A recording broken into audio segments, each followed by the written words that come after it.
This is the account of Noah and his family.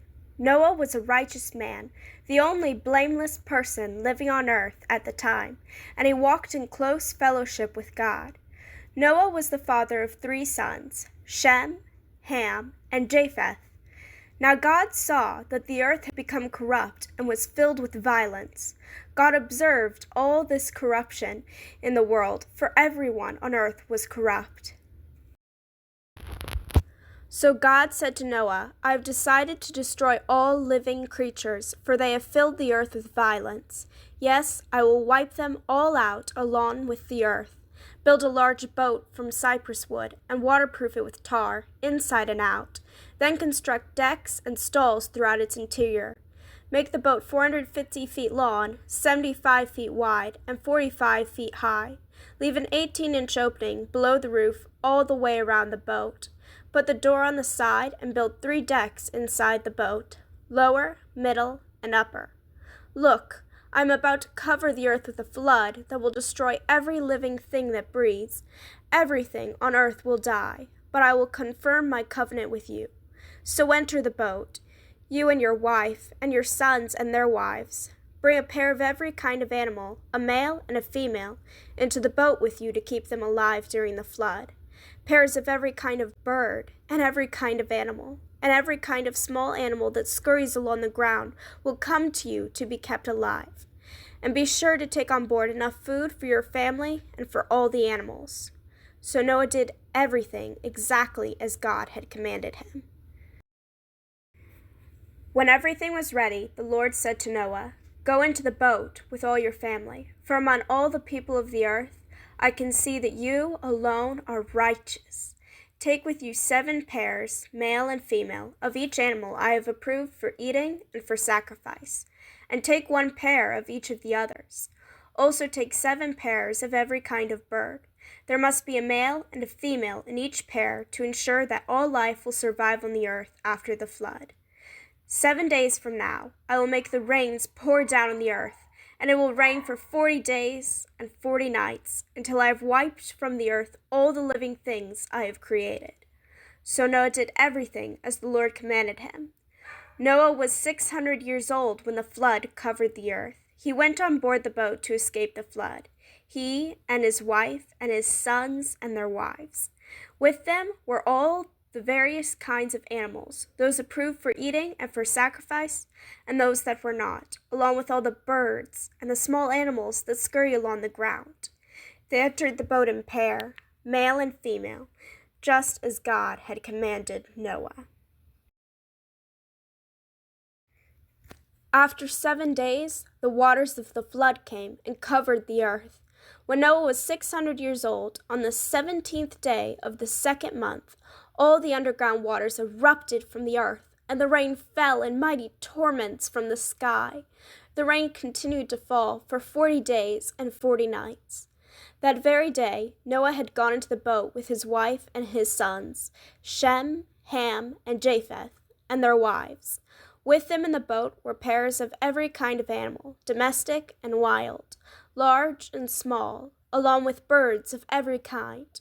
2 by 2 they came into the boat, representing every living thing that breathes. A male and a female of each kind entered, just as God had commanded Noah. Then the Lord closed the door behind them. For 40 days the floodwaters grew deeper, covering the ground and lifting the boat high above the earth. As the waters rose higher and higher above the ground, the boat floated safely on the surface. Finally, the water covered even the highest mountains on the earth, rising more than 22 feet above the highest peaks.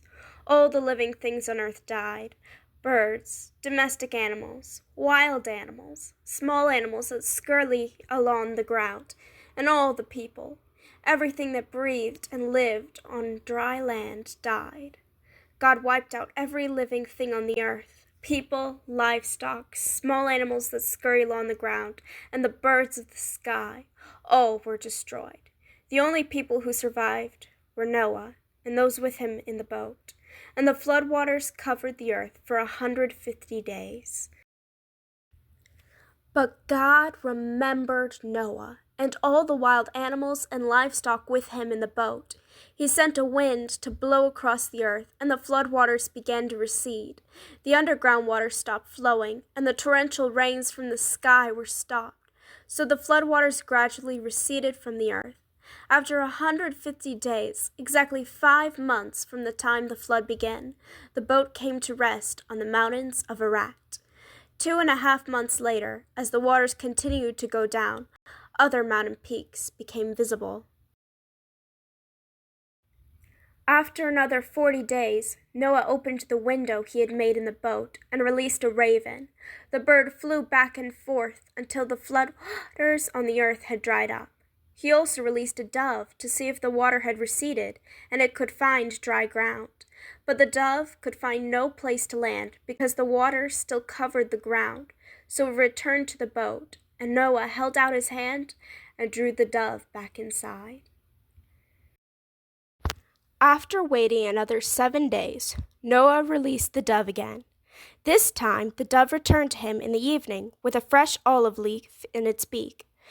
Then Noah knew that the flood waters were almost gone. He waited another 7 days and then released the dove again. This time it did not come back.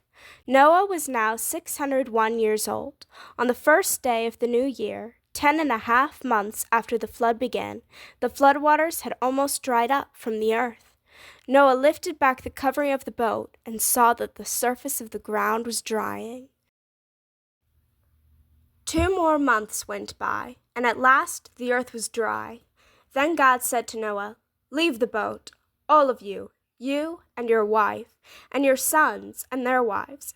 Release all the animals, the birds, the livestock, and the small animals that scurry along the ground, so they can be fruitful and multiply throughout the earth." So Noah, his wife, and his sons and their wives left the boat, and all the large and small animals and birds came out of the boat, pair by pair.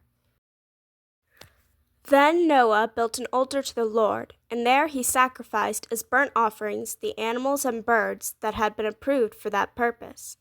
And the Lord was pleased with the aroma of the sacrifice, and said to himself, "I will never again curse the ground because of the human race, even though everything they think or imagine is bent toward evil from childhood. I will never again destroy all living things.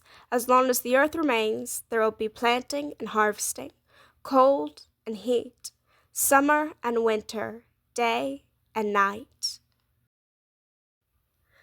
Then God blessed Noah and his sons and told them, "Be fruitful and multiply, fill the earth. All the animals of the earth, all the birds of the sky, all the small animals that scurry along the ground, and all the fish in the sea will look on you with fear and terror. I have placed them in your power. I have given them to you for food, just as I have given you grain and vegetables. But you must never eat any meat that still has the lifeblood in it. And I will require the blood of anyone who takes another person's life. If a wild animal kills a person, it must die, and anyone who murders a fellow human must die. If anyone takes a human life, that person's life will also be taken by human hands. For God made human beings in his own image. Now, be fruitful and multiply, and repopulate the earth." Then God told Noah and his sons, "I hereby confirm my covenant with you and your descendants, and with all the animals that were on the boat with you, the birds, the livestock, and all the wild animals, every living creature on earth. Yes, I am confirming my covenant with you. Never again will flood waters kill all living creatures. Never again will a flood destroy the earth." Then God said, "I am giving you a sign of my covenant with you and with all living creatures, for all generations to come. I have placed my rainbow in the clouds. It is the sign of my covenant with you and with all the earth. When I send clouds over the earth, the rainbow will appear in the clouds, and I will remember my covenant with you and with all the living creatures. Never again will the floodwaters destroy all life. When I see the rainbow in the clouds, I will remember the eternal covenant between God and every living creature on earth." Then God said to Noah, "Yes, this rainbow is the sign of the covenant I am confirming with all the creatures on earth."